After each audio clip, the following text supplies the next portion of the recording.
الحمد لله نحمده ونستعينه ونستغفره ونؤمن به ونتوكل عليه ونعوذ بالله من شرور أنفسنا ومن سيئات أعمالنا من يهده الله فلا مضل له ومن يضلل فلا هادي له وأشهد أن لا إله إلا الله وحده لا شريك له وأشهد أن محمدًا عبده ورسوله اللهم صل على محمد وعلى آل محمد كما صليت على إبراهيم وعلى آل إبراهيم إنك حميد مجيد اللهم بارك على محمد وعلى آل محمد كما باركت على إبراهيم وعلى آل إبراهيم إنك حميد مجيد رب اشرح لي صدري ويسر لي أمري واحلل عقدة من لساني يفقهوا قولي سبحانك لا علم لنا إلا ما علمتنا إنك أنت العليم الحكيم أما بعد فإن خير الحديث كتاب الله وخير الهدي هدي محمد صلى الله عليه وسلم وشر الأمور محدثاتها وكل محدثة بدعة وكل بدعة ضلالة وكل ضلالة في النار فأعوذ بالله من الشيطان الرجيم بسم الله الرحمن الرحيم قال الله تعالى في القرآن المجيد كما ورد في سورة المائدة اليوم أحل لكم الطيبات وطعام الذين أوتوا الكتاب حل لكم وطعامكم حل لهم والمحصنات من المؤمنات والمحصنات من الذين أوتوا الكتاب من قبلكم إذا آتيتموهن أجورهن محسنين غير مسافحين ولا متخذي أخدان ومن يكفر بالإيمان فقد حبط عمله وهو في الآخرة من الخاسرين۔ سورۃ المائدہ کی یہ آیت نمبر 5 ہے جو میں نے آپ کے سامنے پڑھی۔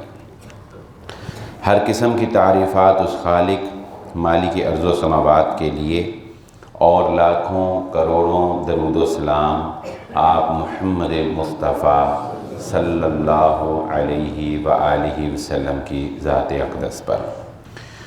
ہماری آج کی گفتگو اس مناسبت سے ہے کیونکہ پاکستان کے اندر موسم سرما میں اکثر شادیوں کا انعقاد کیا جاتا ہے اور اب یہ سلسلہ تقریباً مارچ اپریل تک جو ہے یہ شادیوں کا جاری رہے گا۔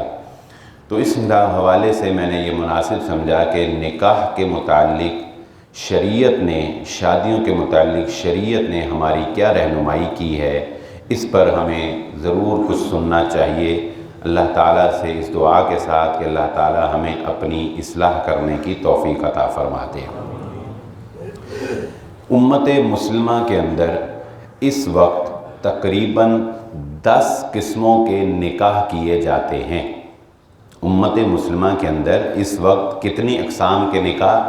10 قسموں کے نکاح ہیں جو امت مسلمہ کے اندر رائج ہیں۔ ان کی کیا صورت ہے وہ انشاءاللہ آج ہم سمجھیں گے۔ ان میں سے کون سے جائز ہیں، کون سے ناجائز ہیں، کیا ان کے شرائط و ضوابط و ضوابط ہیں۔ سب سے پہلے تو وہ نکاح جسے ہم مسنون نکاح کا نام دے سکتے ہیں۔ مسنون نکاح سے مراد یعنی اس طریقہ کار سے نکاح کرنا جو طریقہ کار محمد الرسول اللہ صلی اللہ علیہ وآلہ وسلم نے سکھایا ہے۔ اس میں بہترین نکاح کا کیا ہے کہ والدین کی رضامندی ہو، بالخصوص لڑکی کی طرف سے ولی کی رضامندی ہو، کیونکہ رسول اللہ صلی اللہ علیہ وآلہ وسلم نے ارشاد فرمایا لا نکاح الا بولی، ولی کے بغیر نکاح نہیں ہے۔ اور 3 مرتبہ رسول اللہ صلی اللہ علیہ وسلم نے فرمایا نکاحھا باطل، اس کا نکاح باطل ہے، اس کا نکاح باطل ہے، اس کا نکاح باطل ہے، یعنی کس کا؟ جو بغیر ولی کے نکاح کرتا ہے۔ تو مسنون نکاح کی شرائط میں سے ایک شرط کیا ہوئی کہ ولی، لڑکی کا ولی جو ہے اس کی طرف سے اجازت ہو۔ نمبر 2، لڑکا اور لڑکی دونوں کی رضامندی ہو، یہ نکاح جبری نہ ہو، گن پوائنٹ کے اوپر نہ ہو۔ جس طرح طلاق جبرن واقع نہیں ہوتی، اسی طرح جبرن نکاح بھی نہیں کروایا جا سکتا۔ اس پر تفصیلی میں گفتگو بھی کر چکا ہوں کہ وہ لڑکی جس نے نبی صلی اللہ علیہ وسلم سے آ کر کہا تھا کہ میرے باپ نے میرا نکاح لالچ کی وجہ سے کیا ہے، میں خوش نہیں تھی، نبی صلی اللہ علیہ وسلم نے فرمایا تمہیں اجازت ہے، ہم تمہارا نکاح ختم کر دیتے ہیں، اگر تم رہنا چاہو تو رہو، نہ رہنا چاہو تو تمہارا نکاح ہم اس سے ختم کر دیتے ہیں، تم اپنی مرضی سے نکاح کرو۔ نمبر 3، ان کے درمیان کوئی مانع نکاح نہ ہو۔ مانع نکاح سے مراد کوئی ایسی رکاوٹ جس کی وجہ سے ان کا نکاح نہیں ہو سکتا، مثلا وہ دونوں آپس میں رضائی بہن بھائی نہ ہوں، ان کا کوئی ایسا محرم رشتہ نہ ہو، مثلا چچا بھتیجی کا نکاح نہیں ہو سکتا، خالہ بھانجے کا نکاح نہیں ہو سکتا، کوئی ایسا مانع نہ ہو جس کی وجہ سے کہ ان کے درمیان نکاح نہ کیا جا سکتا ہو۔ نمبر 4، 2 گواہ موجود ہوں، اس کے نکاح کے 2 گواہ موجود ہوں۔ نمبر 5، لڑکی کا حق مہر مقرر کیا گیا ہو، چاہے معجل یا غیر معجل، فوری ادا کرنا یا بعد میں ادا کرنا یہ ایک الگ مسئلہ ہے۔ حق مہر جو ہے وہ مقرر کیا گیا ہو۔ لڑکے اور لڑکی سے ایجاب و قبول کروایا جائے، یعنی لڑکا تو زبان سے کہے گا کہ قبول ہے، لڑکی اگر مطلقہ ہے، سیبہ ہے، تو وہ بھی اس سے بھی اجازت طلب کی جائے گی، وہ بتائے گی کہ مجھے قبول ہے۔ اگر کنواری ہے تو اس سے اس کا ولی اجازت مانگے گا، اگر وہ خاموش رہتی ہے، انکار نہیں کرتی، تو رسول اللہ صلی اللہ علیہ وسلم نے شرم و حیا کی وجہ سے جو کنواری بچیوں کے اندر، مسلم بچیوں کے اندر موجود ہے، اس کی وجہ سے کہا کہ اس کی خاموشی ہی اس کی اجازت ہے۔ ولی پوچھے گا بیٹا میں تمہارا نکاح اس سے کرتا ہوں، تمہیں قبول ہے؟ اگر وہ خاموش رہے تو یہ قبول ہی سمجھا جائے گا۔ آج کل چونکہ باقاعدہ کاغذی کارروائی ہوتی ہے تو بچیاں سگنیچر کر دیتی ہیں، تو وہ سگنیچر جو ہے وہ بھی ایک طرح کی ان کی قبولیت کی ہاں ہی ہوتی ہے۔ آخری شرط یہ ہے کہ وہ نکاح جو ہے وہ خفیہ نہیں ہونا چاہیے، اعلانیہ ہونا چاہیے۔ اعلانیہ نکاح کی شرط یہ نہیں ہے کہ آپ سپیکر میں کوئی اعلان کریں بڑے بڑے، یا کوئی بڑے بڑے جو ہے وہ لوگوں کو خود جا جا کر بتائیں، نہیں۔ اعلانیہ نکاح کیا ہے؟ اعلانیہ نکاح یہ ہے کہ آپ کی نیت نکاح کو چھپانے کی نہ ہو بس۔ اب دیکھیں نا، حضرت عبد الرحمن بن عوف رضی اللہ تعالیٰ عنہ نے نکاح کر لیا، اب نکاح مدینہ میں کیا اور رسول اللہ صلی اللہ علیہ وآلہ وسلم کو ان کے نکاح کا پتہ نہیں تھا، نبی صلی اللہ علیہ وسلم کو ان کے نکاح کا پتہ نہیں تھا، لیکن وہ نکاح خفیہ بھی نہیں تھا۔ کیسے خفیہ نہیں تھا کہ جب نبی صلی اللہ علیہ وسلم نے پوچھا عبد الرحمن تم نے شادی کر لی ہے، آپ نے فرمایا جی میں نے شادی کر لی۔ بات سمجھیں؟ یعنی یہ ضروری نہیں ہے کہ آپ دارالاسلام میں آ کر اعلان کریں کہ جی میں نے نکاح کر لیا ہے، لیکن یہ ضروری ہے کہ جب دارالاسلام کا کوئی نمازی آپ سے پوچھے جی آپ نے شادی کر لی، تو آپ کہیں جی ہاں میں نے شادی کر لی۔ چھپانا نہیں، خفیہ نہیں رکھنا ہے۔ تو اعلان نکاح کے لیے یہ ضروری نہیں ہے کہ آپ اس کا ڈنکا بجائیں، بس سادگی سے اگر 4 بندوں نے کر لیا تو کر لیا، لیکن اس کو چھپانے کی نیت، اس کو خفیہ رکھنے کی نیت جو ہے یہ نہیں ہونی چاہیے۔ مسنون نکاح کا یہ طریقہ، پھر اس میں آگے انشاءاللہ ہم گفتگو کریں گے جو اس کی سادگی ہے، جو اس میں ہمارے ہاں جو اسراف اور فضول خرچی نے جو جگہ بنا لی ہے، اور ہم نے شادیوں میں جس طرح گل و غبارہ جو بنا لیا ہے، اس پہ انشاءاللہ ہم آخر میں روشنی ڈالیں گے کیونکہ وقت قلیل ہے، پہلے ہم ان 10 اقسام کو سمجھ لیتے ہیں۔ دوسری قسم جس کا نکاح کیا جاتا ہے ہمارے معاشرے میں، اس کو عربی میں اصطلاحاً نکاح شغار کہا جاتا ہے۔ نکاح شغار ہمارے ہاں پاکستان کے اندر اس نکاح کو وٹا سٹا کا نکاح کہا جاتا ہے۔ وٹا سٹا کی شادی، وٹے سٹے کی شادی کیا ہے؟ ایک مرد اپنی بیٹی یا اپنی بہن کی شادی دوسرے مرد سے یا اس کے بیٹے سے اس شرط پر کرتا ہے کہ تم بھی اپنی بیٹی یا بہن کی شادی میرے ساتھ یا میرے بیٹے کے ساتھ کرو، یعنی ایک ہاتھ دو اور ایک ہاتھ لو، اس بنیاد کے اوپر، اس شرط کے ساتھ اتفاقاً ہو جائے تو کوئی حرج نہیں۔ مثلا آج ایک بیٹی کی شادی اس گھر میں ہوئی، وہ ادھر گئی، رہن سہن اچھا لگا، ادھر سے بھی ادھر کی بیٹی کے لیے رشتہ آ گیا، تو سال 6 مہینے بعد اتفاقاً، جب پہلا نکاح ہوا تب یہ نیت نہیں تھی کہ دوسرا بھی لینا ہے، یہ جائز ہے۔ جب یہ شرط ہوگی کہ میں تمہیں اپنی لڑکی کی شادی تب کروں گا جب تم بھی اپنی لڑکی کی شادی ہمارے اس خاندان میں کرو گے، اس شرط کے ساتھ جو نکاح ہوگا، رسول اللہ صلی اللہ علیہ وسلم نے نہا رسول اللہ صلی اللہ علیہ وسلم عن الشغار، اللہ کے نبی صلی اللہ علیہ وآلہ وسلم نے نکاح شغار کرنے سے منع فرمایا ہے۔ دیکھیے یہاں پر آپ کو تھوڑی سی یہ بھی سمجھ آئے گی کہ اللہ کی حکمت اور انسان کی عقل کس قدر مختلف ہے۔ انسان اپنی عقل سے جو سمجھتا ہے وہ حقیقت نہیں ہوتا، اللہ جو حکمت سے انسان کو سمجھاتا ہے وہی حقیقت ہے۔ انسان وٹے سٹے کی شادی عام طور پہ لوگ کیوں کرتے ہیں؟ اس نیت کے ساتھ کرتے ہیں کہ ہم اپنی بیٹی کو محفوظ رکھیں، کل کو اگر وہ ہماری بیٹی کو کوئی تکلیف دے گا تو ایسی کی تیسی اس کی بیٹی بھی ہمارے گھر میں ہوگی، ہم بھی اس کی بیٹی کو نہیں چھوڑیں گے۔ دونوں طرف یہ نیت ہوتی ہے۔ بظاہر اپنی بیٹی کو محفوظ رکھنے کی نیت سے شادی کی جاتی ہے، لیکن حالات گواہ ہیں کہ وٹے سٹے کی شادی میں فتنہ اور فساد قتل و غارت تک پہنچا دیتا ہے۔ مقابلہ پیدا ہوتا ہے دونوں کے درمیان، دونوں میں پہلے وہ اس کو دیکھتا ہے، وہ اس کو دیکھتی ہے، مقابلہ جو ہے وہ نفرت میں بدلتا ہے، تکاثر پیدا ہوتا ہے، لڑائی جھگڑے پر بات آتی ہے، اس کو بھیجا جاتا ہے، ادھر سے اس کو بھیج دیا جاتا ہے، حتیٰ کہ اخبار گواہ ہیں کہ ہم نے اس نگاہ شغار کی وجہ سے خاندانوں کے خاندان اجڑتے ہوئے دیکھے ہیں۔ رسول اللہ صلی اللہ علیہ وسلم جن کو رحمت للعالمین بنا کر بھیجا گیا، انہی کی تعلیمات میں خیر ہے۔ انسان کی اپنی عقل جو ہے وہ کبھی بھی خیر کو نہیں پا سکتی۔ دوسرا نکاح ہو گیا۔ تیسرا نکاح نکاح متع ہے۔ نکاح متع کے بارے میں چلے پہلے یہ سمجھ لیتے ہیں کہ نکاح متع کیا ہے۔ نکاح متع یہ ہے کہ کوئی مرد کسی عورت سے پیسے دے کر اس کو مہر کی صورت میں مدت کی تعیین کر کے نکاح کرتا ہے۔ مدت کی مثال کے طور پہ وہ کہتا ہے کہ بتاؤ تم کتنے پیسے لوگی، وہ کہتی ہے میں 10,000 روپیہ لوں گی، یعنی 10,000 حق مہر لوں گی۔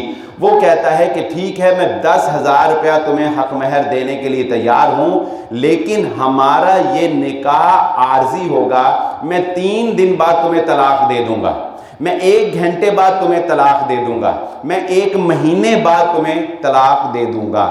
اسے نکاح متع کہا جاتا ہے۔ خیبر کے موقع کے اوپر ایک نہیں 20 روایات ہیں، صحیح مسلم کے اندر روایات ہیں، متفق علیہ روایات ہیں، وہ روایات ہیں جن کے اوپر کوئی قدغن نہیں، کوئی کلام نہیں، جو پوری امت جن کو مانتی ہے کہ رسول اللہ صلی اللہ علیہ وآلہ وسلم نے فرمایا اللہ تعالیٰ نے تمہارے اوپر قیامت تک کے لیے اس نکاح کو حرام قرار دے دیا ہے۔ نکاح متع کرنا قیامت تک کے لیے رسول اللہ صلی اللہ علیہ وسلم نے حرام، اور یہ بات ذہن نشین رکھیں، رسول اللہ صلی اللہ علیہ وسلم نے دوسری روایات میں اس بات کو ارشاد فرمایا کہ جس چیز کو نبی صلی اللہ علیہ وآلہ وسلم نے حرام قرار دے دیا وہ ایسے ہی حرام ہے جیسے قرآن نے کسی چیز کو حرام قرار دے دیا ہے۔ یہ گھریلو گدھا جو ہے اس کو بھی رسول اللہ صلی اللہ علیہ وسلم نے خیبر کے موقع کے اوپر حرام قرار دیا۔ اب قرآن میں تو کہیں نہیں ہے گھریلو گدھے کی حرمت۔ گھریلو گدھا یہ جو گدھوں کے خلاف اتنا ایشو بنا ہے نا، یہ جو اتنے پوسٹ آپ دیکھتے ہیں کھوتے خواجے لوریوں کو، یہ کیوں مذاق بنا ہے؟ رسول اللہ صلی اللہ علیہ وآلہ وسلم نے گدھے کو حرام قرار دیا۔ اسی طرح رسول اللہ صلی اللہ علیہ وسلم نے نکاح متع کو حرام قرار دیا، لیکن افسوس کے ساتھ کہنا پڑتا ہے، میرے پاس وہ پوری ویڈیو موجود ہے، اگر کوئی دوست لینا چاہے تو مجھ سے لے سکتا ہے۔ کافروں نے، BBC نے خفیہ رپورٹ تیار کی، عراق کے اندر جو وہاں پر الکاظم نام کا اہل تشیع کا ایک بہت بڑا مزار ہے کہ باقاعدہ طور پر پیسے کمائے جاتے ہیں، بچیوں کا جنسی استحصال کیا جاتا ہے لوگوں کو نکاح متع کی طرف لا کر۔ یعنی لوگ مذہبی رہنما جو ہیں وہ پیسے کما رہے ہیں اور وہ مشورے دیتے ہیں کہ تم 9 سال کی بچی سے لے کر اوپر تک کسی بھی لڑکی کے ساتھ جو ہے وہ تم نکاح متع کر سکتے ہو، جبکہ عراقی قانون کے اندر اس کی 3 سال قید ہے۔ عراق کا جو قانون ہے اس میں بھی اس کی نکاح متع کی سزا 3 سال۔ وہ بڑی زبردست ڈاکومنٹری انہوں نے بنائی ہے، خاتون نے، BBC کی وہ ہے، وہ دیکھنے سے تعلق رکھتی ہے کہ نکاح متع کے نام کے اوپر ہمارے جو مذہبی رہنما ہیں، جو اہل تشیع ہیں، ان کے جو خراب علماء سو ہیں، جو انہوں نے کس طرح سے اپنے ذریعہ معاش بنایا ہوا ہے اور کس طرح سے بیچاری خواتین کا جنسی استحصال ہے۔ کیونکہ وہاں جب امریکہ نے اٹیک کیا تو بہت سی خواتین بیوہ ہوئیں، بہت سی بچیاں یتیم ہوئیں، ان کا کوئی پرسان حال نہیں تھا، تو ان ظالموں نے اس نکاح متع کے ذریعے سے ان کو جو ہے وہ استعمال کرنا شروع کر دیا۔ تو یہ زنا سے اور نکاح متع میں کوئی فرق نہیں رہ جاتا، کیونکہ متع کا نکاح کرنے والا بھی نہ اولاد چاہتا ہے، نہ وہ خاندان چاہتا ہے، نہ وہ رشتے بناتا ہے، جبکہ شریعت نے جو نکاح رکھا ہے اس سے خاندان ملتے ہیں، رشتے بنتے ہیں، وراثت چلتی ہے، اولاد ہوتی ہے۔ یہ سارا کچھ اس نکاح میں ہوتا ہے جو مسنون نکاح محمد رسول اللہ صلی اللہ علیہ وآلہ وسلم نے امت کے لیے سکھایا ہے۔ 3 نکاح ہو گئے، نکاح مسنون، نکاح شغار اور نکاح متع۔ چوتھا نکاح جس کو یورپین ممالک کے اندر افسوس سے کہا جاتا ہے کہ ہمارے ہی مسلمان نوجوان اس نکاح کو کرتے ہیں، اسے اردو کے اندر اگر ہم کہیں تو قلمی نکاح کہا جائے گا، لیکن یہ معروف ہے پیپر میرج کے نام سے۔ یہ پیپر میرج جو ہے، پیپر میرج کیا ہے؟ جب کوئی لڑکا یہاں سے دوسرے ملک یورپین ممالک کے اندر جاب کے لیے جاتا ہے تو وہاں پر بسا اوقات اس کو اپنی نوکری کے لیے، بسا اوقات اس کو وہاں پر نیشنلٹی حاصل کرنے کے لیے، یا کوئی اور اس ملک کے قانون کی جو ہے زد سے بچنے کے لیے اس بات کی ضرورت پیش آتی ہے کہ وہ وہاں اس صورت میں رہ سکتا ہے جب تک کہ وہ وہاں کی کسی عورت سے شادی نہیں کر لیتا۔ فلہذا اب وہ وہاں پر کسی عورت سے باقاعدہ شادی تو کر نہیں سکتا، گھر بسا نہیں سکتا، تو اس کا طریقہ کار یہ نکالا ظالموں نے کہ اس طرح کی خواتین جو ہیں ان کے لیے تو نکاح کوئی اہمیت نہیں رکھتا، اس طرح کی خواتین وہاں پر میسر آ جاتی ہیں جو یہ آفر کرتی ہیں کہ ٹھیک ہے ہم تمہارے ساتھ شادی نکاح کریں گی، ہم اتنے ڈالر، $50,000 مثال دے رہا ہوں، $50,000 تم سے لیں گی، مہر مہر کے علاوہ یہ فیس ہوگی۔ پیپر میں صرف اس سے کوئی ریلیشن نہیں ہمارا بنے گا، 1 منٹ کے لیے بھی ہمارا ریلیشن نہیں بنے گا، وہ صرف اور صرف نہ اس میں ایجاب و قبول نہ کچھ بھی نہیں، ضرورت ہے ہی سارا فراڈ۔ کیا ہوگا؟ صرف ایک قانونی طور پر وکیل کر کے کاغذوں میں تمہاری بیوی بن جاؤں گی اور تم میرے شوہر بن جاؤ گے۔ پیپر میرج، کاغذوں میں ہم دونوں میاں بیوی ہوں گے، اس کے بعد اس کاغذ کو لے کر تم جو بھی اپنا قانونی حق لینا چاہو، نیشنلٹی لینا چاہو، نوکری لینا چاہو، یا جو بھی تمہارا مقصد ہے وہ مقصد تم پورا کر لو، اس کی بھی مدت متعین ہو جاتی ہے اور فیس جو ہے وہ بڑھتی رہتی ہے۔ بہرحال یہ تو جو جہاں پر ٹک لگ جائے، جہاں ڈیل ہو جائے، تو وہ جب وہ کام ہو جاتا ہے تو اس کے بعد وہ ڈائیورس بھی پیپر کے ذریعے سے دے کر اس پیپر میرج کو ختم کر دیا جاتا ہے۔ میرا خیال ہے کہ کوئی بھی صاحب شعور اس کو حرام سمجھنے میں دیر نہیں لگائے گا۔ یہ شادی ہے ہی نہیں، یہ نکاح ہے ہی نہیں، یہ تو دھوکہ ہے، یہ تو فراڈ ہے، اللہ تعالیٰ کے غضب کو دعوت دینے والی بات ہے، اپنا ایمان بیچ دینے والی بات ہے مسلمان کے لیے کہ ایک معمولی سی نوکری کے لیے یا ایک کافر ملک کی نیشنلٹی کے لیے وہ دین کے شعار کے ساتھ مذاق کر رہا ہے۔ شیخ الاسلام امام ابن تیمیہ رحمہ اللہ نے اور دیگر محدثین نے، علماء نے اس پیپر میرج کلمی نکاح کو دینی شعار کے ساتھ مذاق ٹھٹھا قرار دیا ہے کہ وہ تو مذاق کر رہا ہے دین کے ساتھ، دین کی جو ہے اس کو کیا احتیاج ہے یا اس کو کیا فکر ہے جو شخص جو ہے وہ قلمی میرج جو ہے وہ کرتا ہے۔ تو یہ نکاح جو ہے یہ بھی حرام ہے، قلمی نکاح کرنا جو ہے یہ حرام ہے۔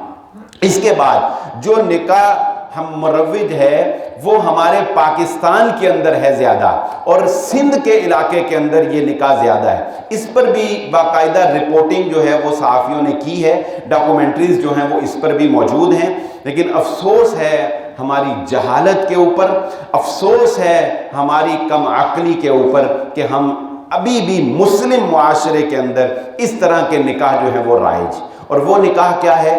وہ لوگ کسی ایسی لڑکی کو جس کا وہ کسی سے نکاح نہیں کرنا چاہتے، اس کے پیچھے کچھ مقاصد ہوتے ہیں۔ مثال کے طور پہ وہ اس بچی کا نکاح اگر کرتے ہیں تو انہیں ڈر ہے کہ یہ بچی جب اس کے حصے میں کوئی زمین وراثت میں آئے گی تو وہ زمین بھی اس کو دینی پڑے گی، یعنی ہماری وراثت جو ہے وہ دوسری طرف منتقل۔ زیادہ وجہ وڈیروں میں یہی بنتی کہ چونکہ وہ اپنی جاگیرداری کو، اپنی اس زمین کی چودر کو جو ہے وہ چھوڑنا نہیں چاہتے، اور بچی کا رشتہ اپنے خاندان میں مل نہیں رہا ہوتا، دوسرے خاندان میں بچی جائے گی تو زمینیں تقسیم ہوں گی، کل کو وہ دعویٰ کر سکتے ہیں، اور پھر ان داماد کے سامنے ایک جو تصور بنا ہوا ہے تھوڑا جھکنا بھی پڑتا ہے۔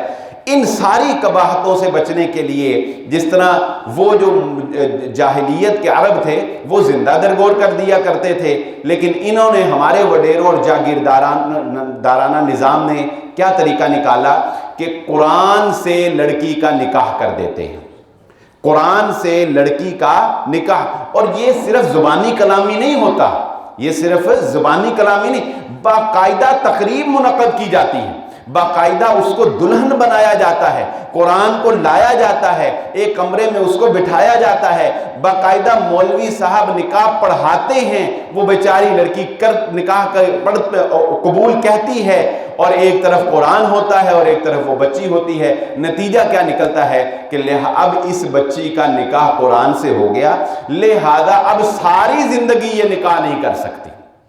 طلاق کا تو کوئی تصور ہی نہیں ہوگا نا اس میں، قرآن سے شادی ہوگی، طلاق کا کیا، نہ کوئی طلاق کا تصور، نہ کوئی خلا کا تصور، نکاح کیسا نہیں۔ تو یہ کیسی جہالت ہے، کیسی جو ہے مت ماری گئی ہے ہم لوگوں کی، لیکن دراصل اس کے پیچھے وہی جاگیردارانہ نظام، وہی سردارانہ سوچ، وہی سرمایہ دارانہ سوچ ہے جس کو محمد الرسول اللہ صلی اللہ علیہ وآلہ وسلم نے مساوات کے ذریعے سے اور اسلامی بھائی چارے کے ذریعے سے کاٹ کر رکھ دیا اور ختم کر کے رکھ دیا تھا۔ تو یہ نکاح بھی حرام ہے، بالکل باطل ہے۔ اس کے بعد جو ہمارے ہاں نکاح، مروجہ نکاح جو ہے، جو پاکستان کے اندر بھی کیے جاتے ہیں، دیگر بھی کیے جاتے ہیں، وہ ہے عدالتی نکاح، جسے ہم کورٹ میرج کے نام سے جانتے ہیں۔ کورٹ میرج کا عام تصور ہمارے ہاں یہی ہوتا ہے، اس کو ذرا باریکی سے سمجھنے کی ضرورت ہے، اور والدین کے لیے بالخصوص کورٹ میرج کو سمجھنے کی ضرورت ہے۔ کورٹ میرج کا مطلب کہ لڑکی جو ہے وہ عدالت میں جاتی ہے، اور عدالت میں جا کر لڑکا اور لڑکی وہ دونوں آپس میں نکاح کر لیتے ہیں، اور عدالت جو ہے ان کا نکاح کرا دیتی ہے۔ عام طور پر، بلکہ میرا خیال ہے مکمل طور پر ہی، اکثر اس میں قلت کثرت کا تو کوئی معاملہ مجھے نہیں نظر آتا، میرا خیال ہے 100% ہی کہہ دینا چاہیے کہ 100% جو عدالتی نکاح ہے وہ بچیاں گھروں سے بھاگ کر کرتی ہیں۔ 100% یہ نکاح جو ہے یہ ماں باپ کی عزت کا جنازہ نکال کر کرتی ہیں، اور ہر طرح سے جو ہے وہ بس مٹی میں ملا دیتی ہیں خاندان کی عزت کو، اور وہ بھاگ کر نکاح کرتی ہیں۔ جاننا یہ چاہیے کہ عدالتی نکاح کی حیثیت اسلام میں کیا ہے۔ کیا عدالتی نکاح بالکل ہی غلط ہے؟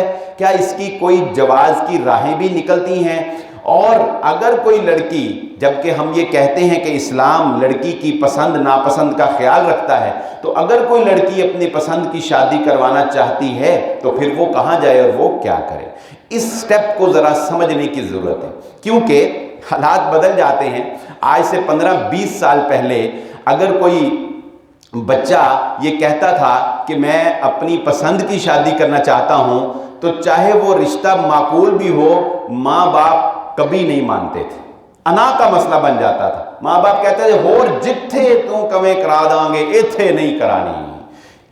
یعنی ماں باپ کی ایک ضد تھی کہ لوگ کیا کہیں گے, ہیں لو میرج کر لی, ہیں لوگ کیا کہیں. وہ مجھے انور مسعود صاحب بڑے مزاحیہ شاعر ہیں, ان کا ایک مشاعرے میں انہوں نے یہ بات کہی, لو میرج تھی ان کی, بڑے حاضر دماغ.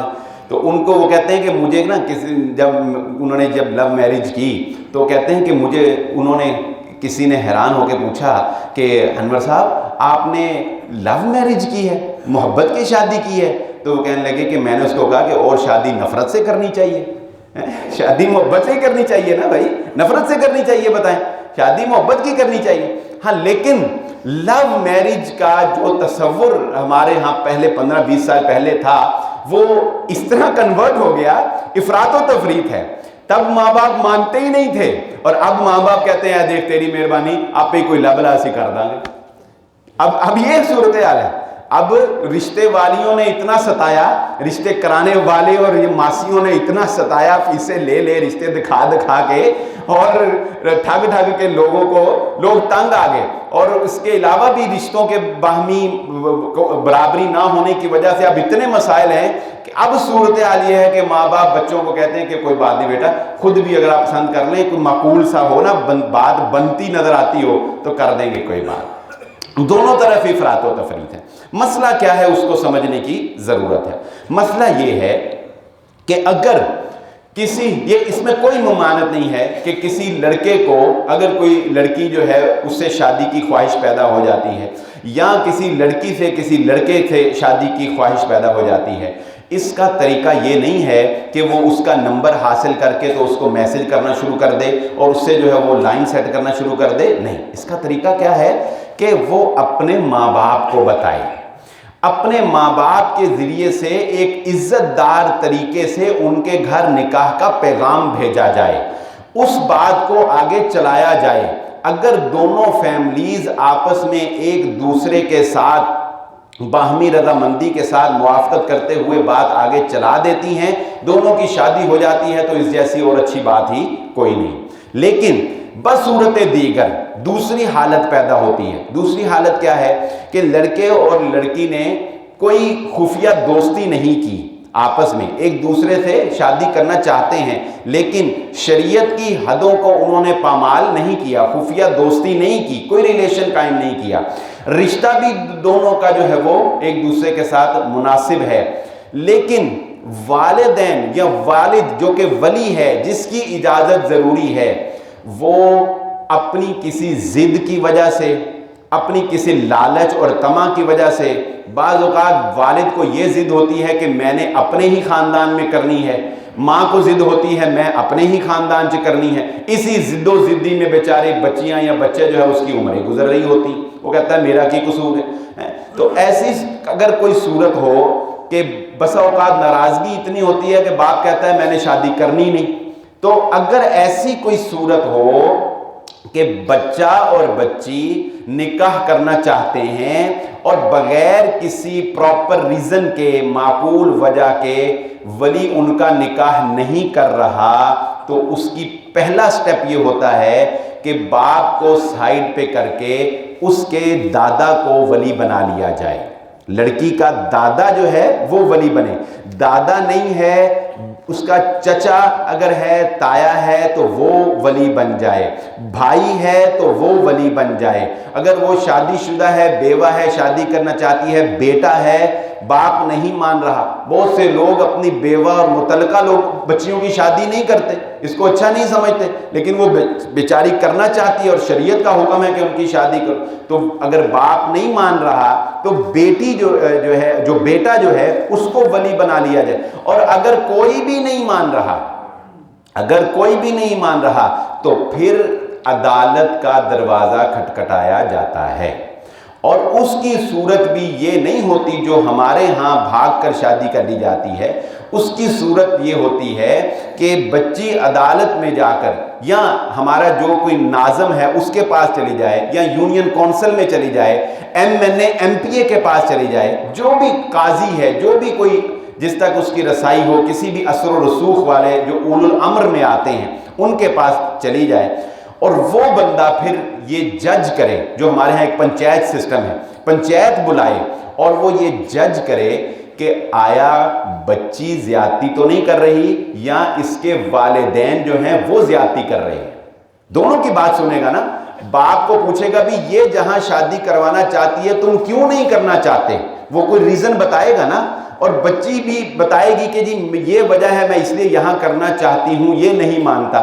پھر اس کے بعد عدالت, قاضی, MNA MPA جو کوئی بھی ہو, جب وہ یہ بھانپ لے گا کہ ولی جو ہے وہ زیادتی کر رہا ہے, اب وہ اگر خود ولی بن کر, رسول اللہ صلی اللہ علیہ وسلم نے فرمایا جس کا کوئی ولی نہیں ہے قاضی اس کا ولی ہے, جس کا کوئی ولی نہیں ہے اس کا ولی کون ہے؟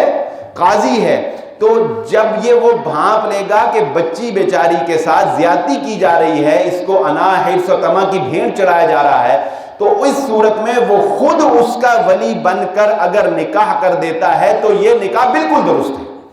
اور یہ نکاح بغیر ولی کے نہیں ہوا, یہ نکاح بغیر ولی کے نہیں ہوا, یہ نکاح ہوا ولی کے ساتھ ہی ہے, ولایت صرف تبدیل ہوئی ہے, کنورٹ ہوئی ہے.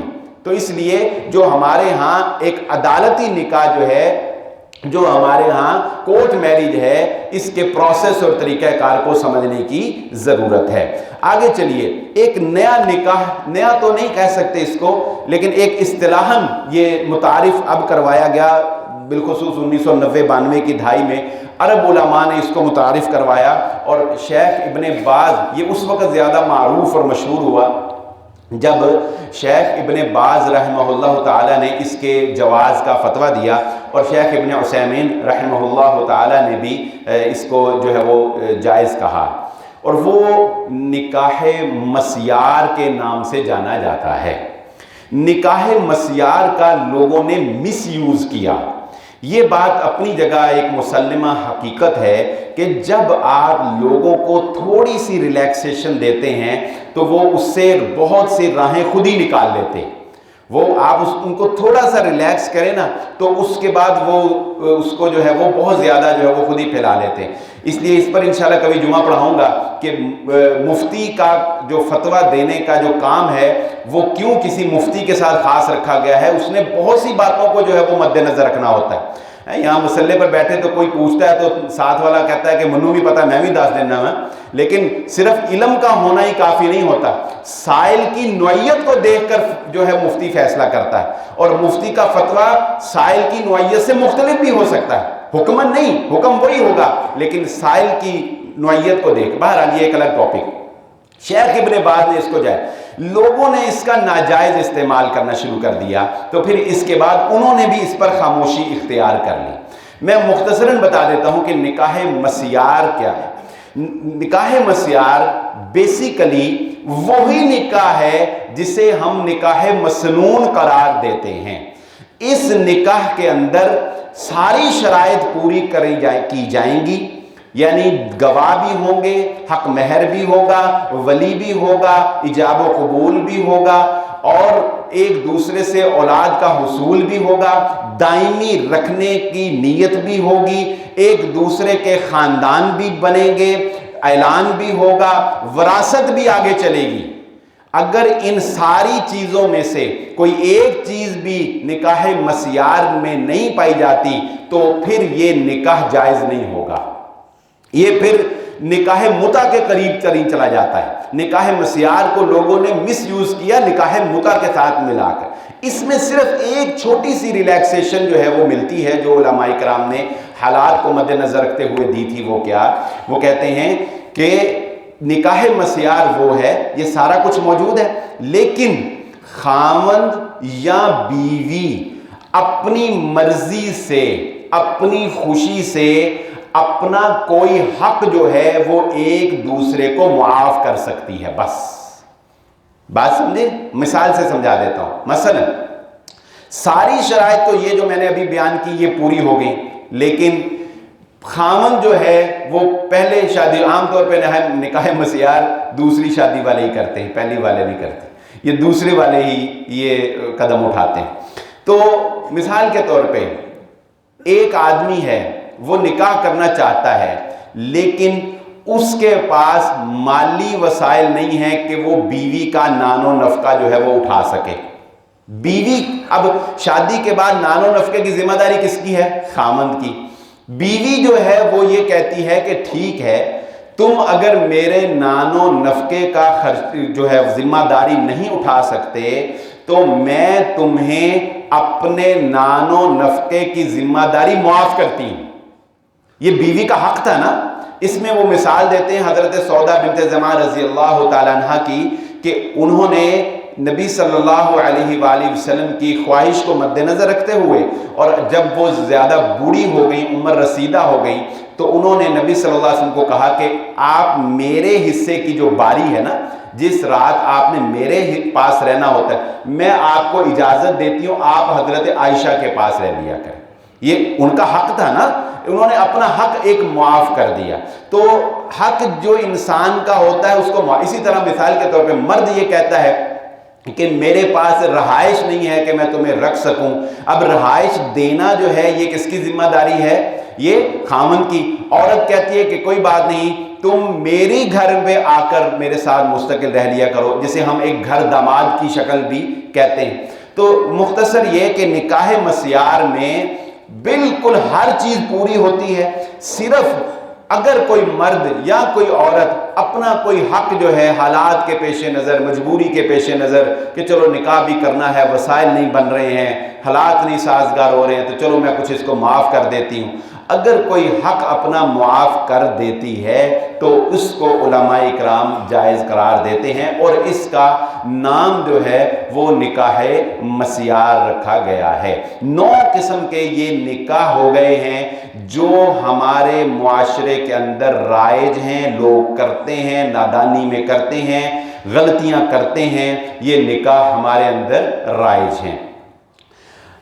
یہ ایک 10واں نکاح، یہ وہ ہے جس کی سب سے پہلے سورۃ المائدہ کی جو آیت نمبر 5 جو سب سے پہلے جو ہے وہ میں نے آپ کے سامنے پڑھی ہے۔